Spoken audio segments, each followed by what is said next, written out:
आप देख रहे हैं हेडलाइंस डेली HD न्यूज।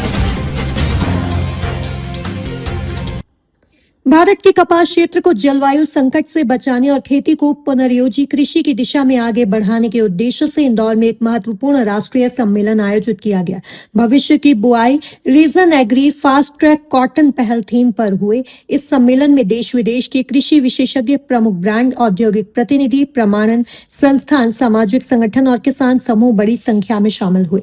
सभी हितधारकों ने मिलकर भारत को टिकाऊ, जलवायु सहिष्णु और वैश्विक स्तर पर प्रतिस्पर्धी कपास उत्पादन की दिशा में एक साझा रणनीति तैयार की। सम्मेलन में सॉलिडेरिटी एशिया और WWF इंडिया द्वारा आरंभ की गई region agri fast track cotton पहल केंद्र में रही। इस पहल के माध्यम से 6 मिलियन यूरो के लक्ष्य वाले फंड से 1 मिलियन हेक्टेयर भूमि पर पुनर्योजी खेती को बढ़ावा दिया जाएगा। इसके साथ ही 1 मिलियन किसानों और खेत मजदूरों की आय व जलवायु सहिष्णुता में सुधार तथा 2 मिलियन टन रीजन एग्री प्रमाणित कपास के अंतर्राष्ट्रीय बाजार को मजबूत करने का लक्ष्य रखा गया है। विशेषज्ञों ने इसे भारत को टिकाऊ कपास उत्पादन का वैश्विक अग्रणी देश बनाने की दिशा में निर्णायक कदम बताया। भारत विश्व का दूसरा सबसे बड़ा कपास उत्पादक देश है, लेकिन मौसम में लगातार आ रहे बदलाव, रासायनिक खेती का दबाव और सीमित संसाधनों के कारण छोटे किसान बड़ी चुनौतियों का सामना कर रहे हैं। ऐसे में पुनर्योजी कृषि, जिसमें इंटरक्रॉपिंग, कवर क्रॉपिंग, मल्चिंग और एग्रो फॉरेस्ट्री जैसे पद्धतियां शामिल है, मिट्टी की सेहत सुधारने, लागत घटाने, उपज बढ़ाने और जैव विविधता को संरक्षण देने में प्रभावी विकल्प बनकर उभरी है। सम्मेलन में विशेषज्ञों ने इस पहल को कृषि अर्थव्यवस्था में परिवर्तन लाने वाला कदम बताया। सॉलिडेरिटी एशिया के प्रबंध निदेशक डॉक्टर शत्रुघ्न चट्टोपाध्याय ने कहा कि यह पहल किसानों के लिए मूल्य वृद्धि और बेहतर बाजार अवसरों का मार्ग खोलेगी। WWF इंडिया के श्री मुरलीधर ने इसे जलवायु संकट से जूझ रहे किसानों के लिए समय की सबसे बड़ी आवश्यकता बताया। रीजन एग्री CIC के डॉक्टर राजेश दुबे ने कहा कि यह प्रयास जलवायु सहिष्णु कपास उत्पादन को नई गति देगा। कंट्रोल यूनियन के श्री डिर्क टाइशर्ट ने कहा कि भारत की भूमिका वैश्विक टिकाऊ कपास बाजार में तेजी से बढ़ रही है। वहीं सोया प्रोसेसर्स एसोसिएशन के कार्यकारी निदेशक श्री DN पाठक ने कहा कि पुनर्योजी कृषि पर्यावरण संरक्षण के साथ किसानों की आय बढ़ाने का सुनहरा अवसर है। इंदौर में आयोजित यह सम्मेलन कपास उत्पादन के भविष्य को नई दिशा देने वाला साबित हुआ। सभी हितधारकों ने स्वीकार किया कि अब समय केवल कपास उगाने का नहीं, बल्कि भूमि, किसान और अर्थव्यवस्था तीनों को सुरक्षित करने का है।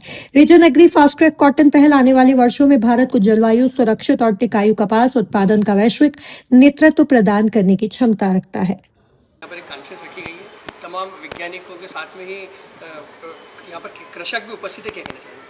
जी, सॉलिडेरिटी संस्था इस दिशा में काफ़ी समय से काम कर रहे हैं। हमारा उद्देश्य है कि जो सस्टेनेबल फार्मिंग सिस्टम है, रीजनरेटिव जिसको कहते हैं, उसमें मृदा सबसे मुख्य कारण है।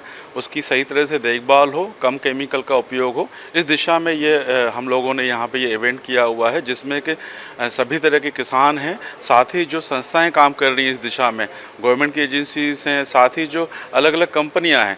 आप समझिए केवल किसान के पैदा करने से नहीं होगा, बिना केमिकल, कम केमिकल का उत्पाद, उसको मार्केट भी चाहिए रहेगा। तो इस वर्कशॉप में हमने कोशिश की है जो अलग अलग बिजनेसेस हैं जो किसानों की उपज को खरीदते हैं, वो भी यहाँ पे उपलब्ध हैं। वो किसानों से बात करें, किसान उनकी बात को समझें। जो वास्तविक लक्ष्य है कि हमारा जो मृदा है, हमारा जो पानी है, वो लंबे समय तक बचा रहे, वो हमारी खेती अच्छी तरह से होती रहे, उस उद्देश्य से इस कार्यक्रम को रखा गया है। काफ़ी सारे विशेषज्ञ अपनी बात रख रहे हैं, बिजनेसेस हैं वो अपनी बात रख रहे हैं। हम उम्मीद करते हैं कि इस कार्यक्रम के बाद में जो रीजनरेटिव एग्रीकल्चर है, रीजन एग्री स्टैंडर्ड्स हैं, साथ ही जो अलग अलग तरह की संस्थाएं हैं वो मिलकर काम करेंगे। वो किसान वो पद्धतियां अपनाएंगे जो कि खेती किसानी को लंबे समय तक स्वस्थता दे पाएँ। मुख्य कृषि वैज्ञानिक भी यहाँ पर उपस्थित है जो अपना मार्गदर्शन सभी को दे रहे हैं। कौन है? जी, हमारे साथ में वैसे तो संस्था के साथ बहुत तरह के कृषि वैज्ञानिक हैं। अभी हमारे साथ में जो सोयाबीन रिसर्च सेंटर, उसके माननीय डायरेक्टर डॉक्टर सिंह साहब भी रहे हैं अभी यहाँ पे। साथ ही जो विशेषज्ञ हैं डॉक्टर रतन लाल, जिनके बारे में आपने सुना हो, ग्लोबली रिनाउंड एक्सपर्ट हैं डॉक्टर रतन लाल, जो को पद्म विभूषण भी मिल चुका है उनको। उनका इस कार्यक्रम में काफ़ी सहभागिता रही है। स्वास्थ्य कारणों से फिजिकली नहीं है, ऑनलाइन वो उपलब्ध है। साथ ही जो मध्य प्रदेश शासन के जो उप मुख्यमंत्री जी हैं, उनका भी संदेश यहाँ पे है। वो ICR के भी काफ़ी सारे वैज्ञानिक इसमें आए हुए हैं। आपका परिचय? खैर, मैं शतद्रु सॉलिडेरिटी का मैं डायरेक्टर हूँ। आज हम लोगों ने यहाँ पे एक फंड का लॉन्च किया जो कि करीब 60 करोड़ रुपए का फंड है, जो कि ये मृदा की जो परेशानियां हैं यहाँ पे, जो सॉइल इरोजन हो रहे हैं, उसके ऊपर काम करेंगे। और बहुत सारे छोटे छोटे संस्थाएं हैं, फार्मर प्रोड्यूसर ऑर्गेनाइजेशंस हैं, उनको हम लोग सपोर्ट करेंगे, जिससे कि वो लोग अपने उर्वरता को बढ़ा सके, पैदावार बढ़ा सके, और साथ साथ पानी का भी समस्या जो है वो भी दूर हो सके। क्लाइमेट चेंज के कारण से बहुत सारे किसानों को परेशानियां हो रही है। मुझे लगता है कि WWF और सॉलिडेरिटेड, ये दो संस्था एक साथ जो आए हैं, साथ में बहुत सारे पूरे भारतवर्ष से बहुत सारे बिजनेसेस आए हुए हैं यहाँ पे, जो कि एग्रीकल्चर लेके काम करते हैं। उन सब के साथ मिलके हम लोग कोशिश कर रहे हैं मध्य प्रदेश एक पुनर्जीवी कृषि का एक केंद्र बिंदु बने पूरे भारतवर्ष के लिए। उसी के कारण से हम लोग यहाँ पे चर्चा कर रहे हैं, और मुझे उम्मीद है कि 2 से 3 साल में इसका जो रिजल्ट्स हैं वो दिखने लगेगा। किसान किस तरह से आपसे संपर्क कर सकते हैं और किस तरह की मदद आपके द्वारा की जाएगी फंड? जी, तो किसान जो है यहाँ पे करीब हम लोग जो FPOs है, फार्मर प्रोड्यूसर ऑर्गेनाइजेशंस हैं, उनके साथ हम लोग जुड़े हुए हैं। छोटे छोटे NGOs भी हैं जो किसानों के साथ काम करते हैं। उन लोगों को आर्थिक सहायता दी जाएगी, जिससे कि वो पुनर्जीवी खेती कर सके। एक उससे उनको उनके साथ साथ उनको ट्रेनिंग भी दी जाएगी कि किस तरह से वो अपना सके ये पुनर्जीवी खेती के काम को।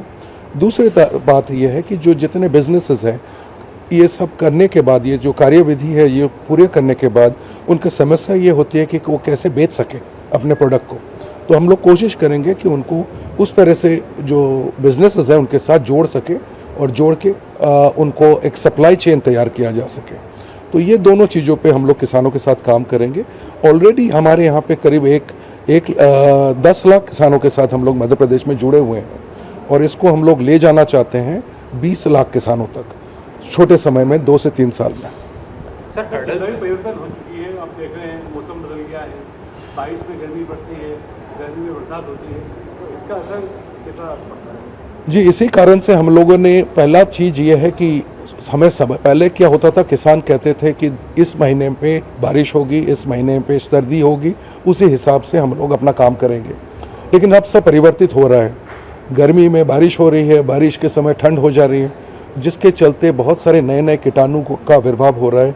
उससे फसल भी ठीक से नहीं हो पा रहे। और एक चीज़ जो हमें समझ में नहीं आ रहा है, खाद्य का जो क्वालिटी है वो गिर रहा है।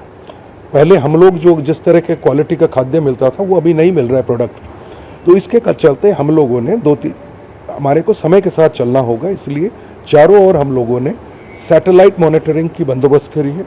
साथ साथ वेदर स्टेशन का भी लागू हुआ है, जो हाइपर लोकल वेदर स्टेशन कहते हैं, जो कि करीब 20 किलोमीटर के पैरामीटर में ये बता सकता है कि आधा घंटे से पहले आपको बता देगा बारिश होने वाली है। किसानों को मोबाइल में इंफॉर्मेशन मिल जाता है SMS के थ्रू।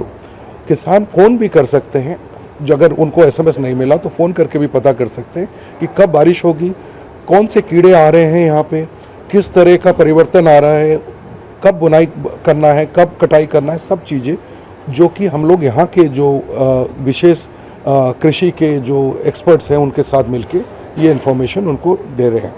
सर केमिकल फार्मिंग और अगर मैं इसको रिलेट करूँ एक्सेस फार्मिंग के साथ, तो क्या ये ठीक है या नहीं? जी देखिए, एकदम पूरी तरह से अगर हम लोग ये कह दें कि केमिकल हटा देंगे तो ये संभव नहीं है, क्योंकि क्लाइमेट चेंज के चलते जो नए नए कीटाणुओं का आविर्भाव हो रहा है, उसके चलते आप पूरी तरह से ऑर्गेनिक में नहीं जा सकते।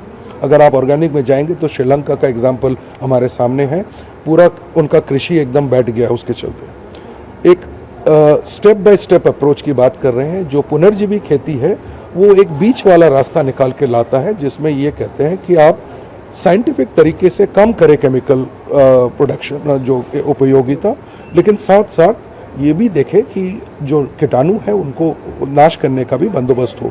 तो एक बीच का रास्ता है जो जैविक खेती की, हम लोग पुनर्जीवी खेती की। मैं हूं सोनू सूद और आप देख रहे हैं HD न्यूज। नमस्कार, मैं आशुतोष राणा। HD न्यूज के सभी दर्शकों को मेरी बहुत सारी शुभकामनाएं। हाय, मैं हूं दीपिका सिंह और आप देख रहे हैं HD न्यूज। हाय, मैं हूं बिंदु दारा सिंह और आप देख रहे हैं HD न्यूज।